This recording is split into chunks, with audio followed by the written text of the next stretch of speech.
स्वामी जी, दूध कौन से जानवर का सबसे अच्छा होता है? बेटी, दूध तो भैंस का ही सर्वोत्तम होता है। फिर तो आपको भैंसशाला चलानी चाहिए स्वामी जी। आप गौशाला चलाते हैं और दूध भैंस का सबसे अच्छा बता रहे हैं। वो इसलिए बेटी, क्योंकि आपने दूध के विषय में पूछा है और दूध भैंस का ही उत्तम होता है। तो फिर गाय का दूध स्वामी जी?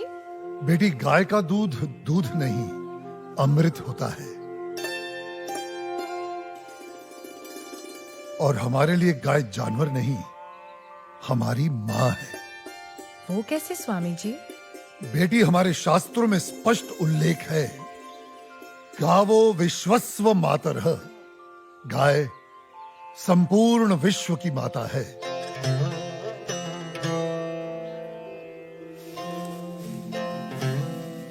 बेटी, गाय ही संसार में एकमात्र ऐसा प्राणी है जिसके अंग अंग से संसार को लाभ प्राप्त होता है। गाय दया, ममता और त्याग की देवी है। गाय लोक मंगल का स्वरूप है। लोक मंगल का स्वरूप है? वो कैसे स्वामी जी? हाँ बेटी, गाय का दूध पीने से शरीर के साथ साथ मस्तिष्क का भी विकास होता है। गाय के दूध में 8 प्रकार के प्रोटीन्स, 6 प्रकार के विटामिन्स, अनेकों प्रकार के एमिनो एसिड्स और न जाने कितने प्रकार के दुर्लभ तत्व प्राप्त होते हैं। It's a complete and wholesome food. ये मानव शरीर के प्रत्येक रोगों के लिए वरदान है। इसीलिए ये अमृत है। अब तुम गौमूत्र को ही ले लो। गौमूत्र बेटी अद्भुत औषधि है और हमारे आयुर्वेद में तो कई सारी जीवन रक्षक दवाएं गौमूत्र को केंद्रित करके ही बनाई जाती हैं। अच्छा। क्या आपको पता है, अमेरिका अपनी दवाइयां बनाने के लिए काऊ यूरिन इंडिया से ही इंपोर्ट करता है। रियली? अब आओ गोबर पर। काऊ डंग, जिसका अज्ञानी लोग बहुत मजाक उड़ाते हैं, वही गोबर ईंधन और खाद यानी कोल और मैन्योर का काम करता है।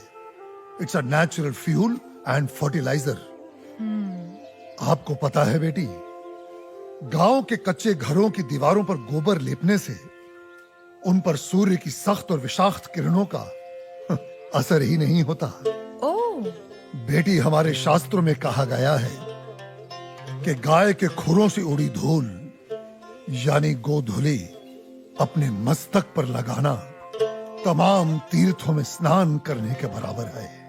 लेकिन स्वामी जी, आपने ये गौशाला खोलकर जो बूढ़ी और दूध ना देने वाली गायों को शेल्टर दिया है, अगर कोई कसाई इन्हीं गायों को काटकर उनका मांस अगर बाजार में बेचता है, उसे तो 30-40 हजार का लाभ हो सकता है। लेकिन आपने तो इन बूढ़ी गायों को शरण देकर उसके पेट पर तो लात मार दी है। उस बेचारे का तो रोजगार छिन गया है स्वामी जी। हम कितने एहसान फरामोश हो गए हैं बेटी। चलो आज एक कैलकुलेशन करते हैं। एक गाय 20 से 25 साल जीती है। वो अपने जीवन काल में 15 साल हर रोज 15 से 20 लीटर दूध देती है। इसका मतलब एक साल में हुए तकरीबन 7,000 लीटर दूध और 15 साल में हुए 1,05,000 लीटर दूध। अब आप अंदाजा लगा लो, 1 लीटर दूध कितने का बिकता है और 1,05,000 लीटर दूध कितने का बिकेगा। अब तुम वैसे ही गोबर और गौमूत्र का भी गणित जोड़ लो।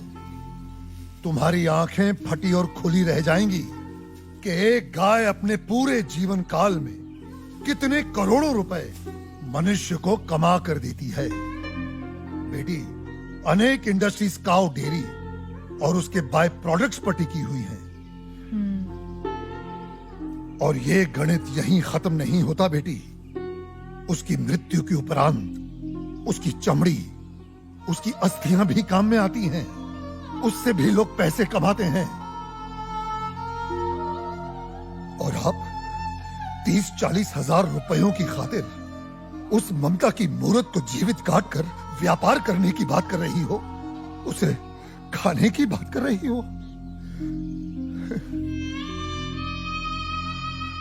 और कितना त्याग, कितना उपकार चाहिए एक प्राणी से। जिस मां ने अपने जीवन काल में हमें इतना धन दिया हो, हमारी सेवा की हो, उसके वृद्ध हो जाने पर, उसके बीमार हो जाने पर हम उसका त्याग कर दें, उसे अबैंडन कर दें। धिक्कार है ऐसी सोच को। बेटी अपनी मां के वृद्ध हो जाने पर उसे बेचा नहीं जाता, उसे काटा नहीं जाता, उसकी सेवा की जाती है। मैं आपकी बात से सहमत हूँ स्वामी जी, लेकिन आपका पॉइंट ऑफ व्यू प्रेजुडिस भी तो हो सकता है, क्योंकि आप एक हिंदू हैं। ओ मैडम जी, आप बिल्कुल गलत बोल रही हैं। मैं एक मुसलमान हूँ और मेरा नाम इस्लाम मुन्ना शेख है और मैं इस आश्रम का ग्वाला हूँ। और हमारे कुरान पाक में कहीं भी गाय के गोश्त को खाना नहीं लिखा है। हम हिंदुस्तान में रहते हैं। अगर गाय हिंदुओं की माँ है तो गाय हमारी भी माँ है। तो इसका मतलब आप भी गौ हत्या के खिलाफ हैं? 100%। हम हिंदुस्तान में गौ हत्या नहीं होने देंगे। परिवर्तन होने वाला है। हा? क्या बकवास कर रहा है? बकवास नहीं करता है साहेब, सच बोलता है। एक नया साधु आया है, पूरा दिन सनातन धर्म का प्रचार करता है, भंडारा लगाता है और ये आदिवासी बैठ के उसका बात सुनते। ये पत्रकार लोग खूब इंटरव्यू कर रहे हैं उसका। और भाई उसका कन्विंसिंग पावर इतना जबरदस्त है कि कोई भी दूसरा धर्म घंटा अपनाएगा। ये तो कुछ नहीं साहेब, अपना मांस का धंधा चौपट होने वाला है। वो सारी बूढ़ी और बीमार गायों को शरण देता है। वो स्वामी गो हत्या के सख्त खिलाफ है।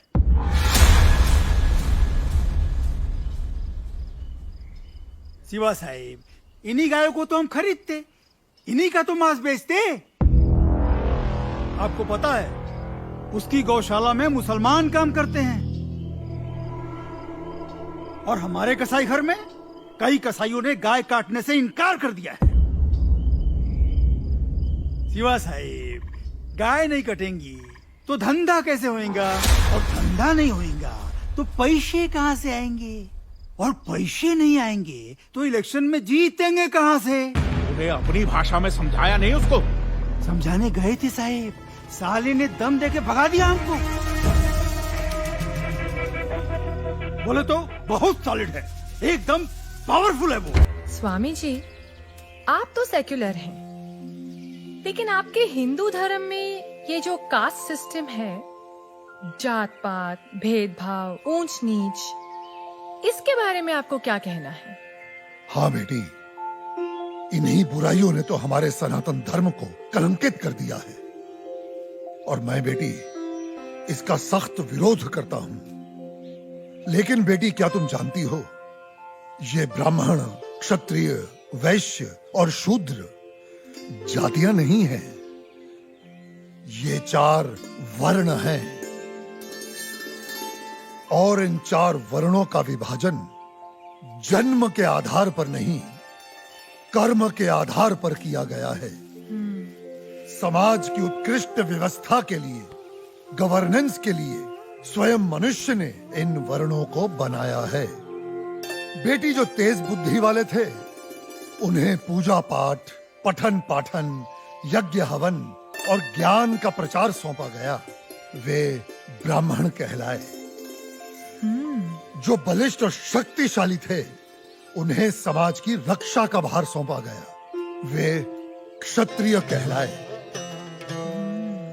जो बिजनेस माइंडेड थे उन्हें व्यवसाय दिया गया, वे वैश्य हुए। और बेटी, समाज में स्वच्छता बनाए रखने वालों को, सेवा करने वालों को चौथे वर्ण का नाम दिया गया, वे शूद्र कहलाए।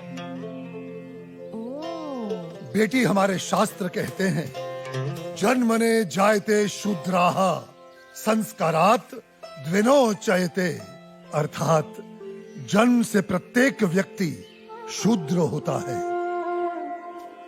वो केवल अपने संस्कारों से, अपने कर्मों से ब्राह्मण, क्षत्रिय, वैश्य या शूद्र बनता है।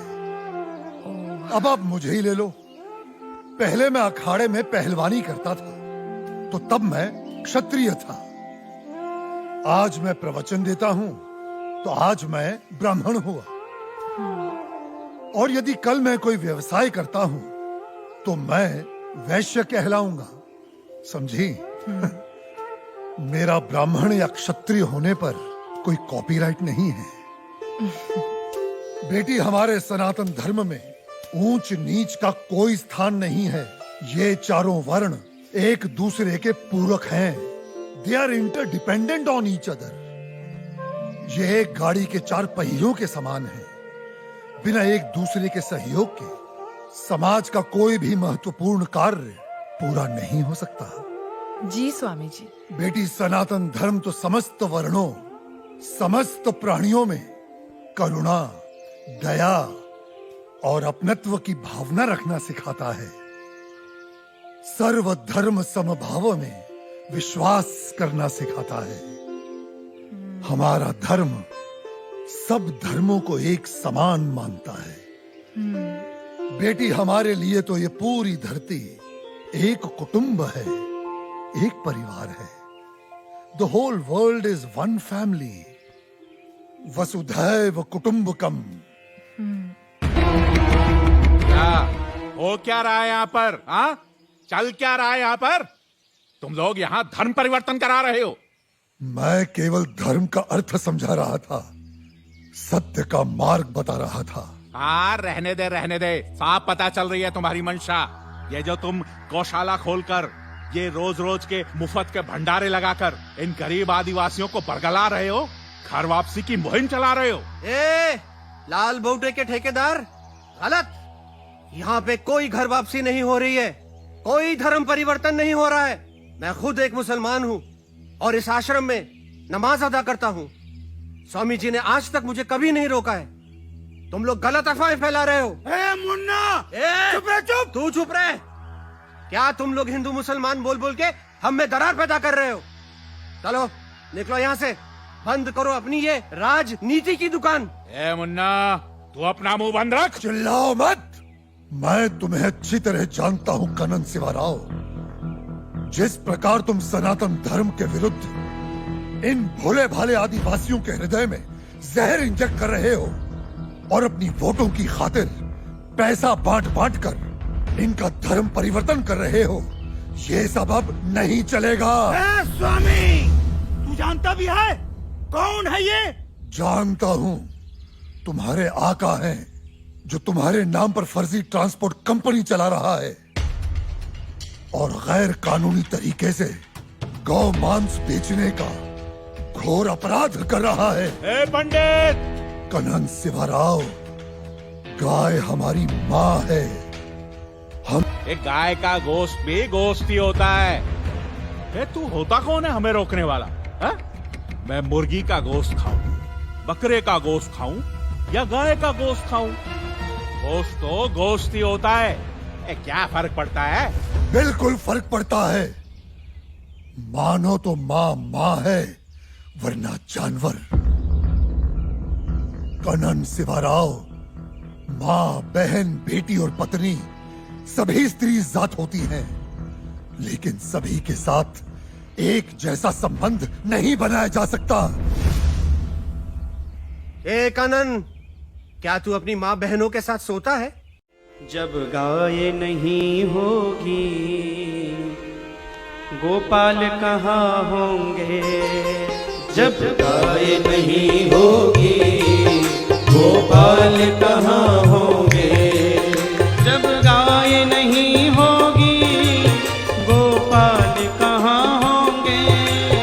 जब गाय नहीं होगी गोपाल कहाँ होंगे? हम सब इस दुनिया में, हम सब इस दुनिया में उस हाल कहाँ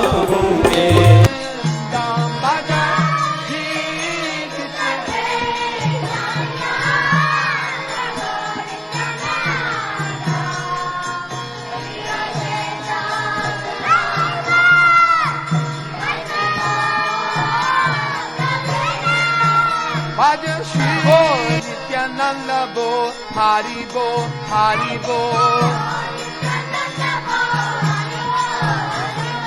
बोल श्री अद्वैत बोल हरि बोल हरि बोल बोल नित्यानंद बोल हरि बोल हरि बोल आज श्री कृष्ण जय राम भजा Shri Krishna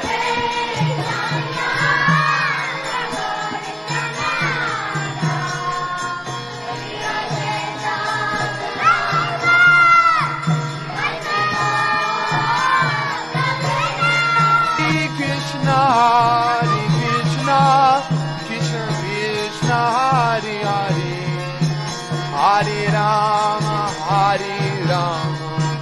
Rama Rama, Hare Hare, Bhaja